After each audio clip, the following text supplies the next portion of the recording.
బ్రతికుండగా కలిసి ఉండడం చేతకాక దెబ్బలాడుకుని చచ్చిపోయిన తర్వాత ఏడవద్దు. రామాయణ సారాంశం. దానివలన ఉపయోగం ఉండదు. ప్రవచనం చేసేటప్పుడు అలా బ్రతకద్దని చెప్పడానికి పనికొస్తుంది. బతికున్న నాళ్ళు ఒక్క పుష్పగుచ్ఛంలోని పువ్వుల్లా కలిసి ఉండండి అన్నదమ్ములు.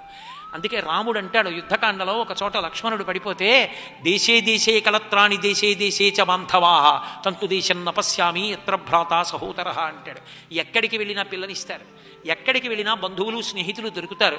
తోడ పుట్టినవాడు, ఒక తల్లి తండ్రి కడుపున ఈ శరీరంతో పాటే కలిసి పుట్టిన వాళ్ళు ఇక రారు. వాళ్ళు ఈ జన్మకి వాళ్ళు ఒక్కళ్ళే. వాళ్ళే నా తమ్ముడు అని పరిచయం చేస్తే వాడే, మా అక్క అంటే అదే, మా చెల్లి అంటే అదే. నాతో కలిసి పుట్టిన వాళ్ళు వాళ్ళే.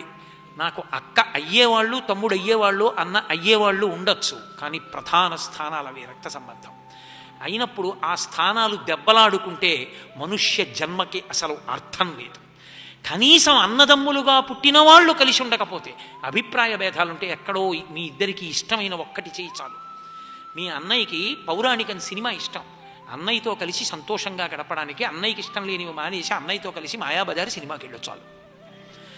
అన్నయ్యతో కలిసి అన్నదమ్ములుగా పుట్టినందుకు దెబ్బలాడుకోకుండా ఉండడానికి కావలసినంత సంస్కార బలం లేకపోతే, అన్నయ్య మాట అంటే పడలేకపోతే, కనీసం మీ ఇద్దరికీ ఏది మాట్లాడుకుంటే దెబ్బలాట రాదో అది మాట్లాడుకుని బతికేయండి తప్ప దెబ్బలాడుకుని మాటలు లేకుండా మాత్రం బతక్కండి. అలా బతికితే ఎంతమందికి చులకను.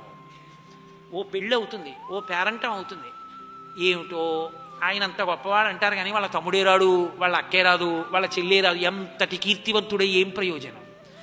అన్నదమ్ములు దెబ్బలాడుకోకూడదు, అక్క చెల్లెళ్ళు దెబ్బలాడుకోకూడదు. చక్కగా అక్క చెల్లెళ్ళు వస్తే ప్రేమగా చూసి పసుపు కుంకాలు పెట్టి పంపించిన ఇల్లు, అన్నదమ్ములు కూర్చుని మాట్లాడుకుని సంతోషంగా నవ్వుకుంటూ ప్రవర్తించిన ఇల్లు అసలు మనుష్యులన్నబడేటటువంటి వాళ్ళు ఉన్న ఇల్లు. అన్నదమ్ములే దెబ్బలాడుకుంటే ఆ కన్నవాళ్ళు ఏడుస్తారు ఏ లోకంలో ఉన్నా. కాబట్టి రామాయణ సారాంశం ఒక్కటే. అందుకే అంతమంది అన్నదమ్ములు, చిట్ట చివరి వరకు అలా మిగిలిపోయిన అన్నలు రామలక్ష్మణ భరత శత్రుఘ్నులు. ఆఖరణ కొడుకులకి పట్టాభిషేకం చేసి అవతార పరిసమాప్తి చేసేసిన ముందు తమ్ముడు వెళ్ళిపోయారంతే. అంత అసలు ఉండలేకపోయారు వాళ్ళు. అంత అందమైనటువంటి జీవితాలు ఎలా బ్రతకాలో అన్నదమ్ములు తోబుట్టువులు మనకి నేర్పుతుంది రామాయణం.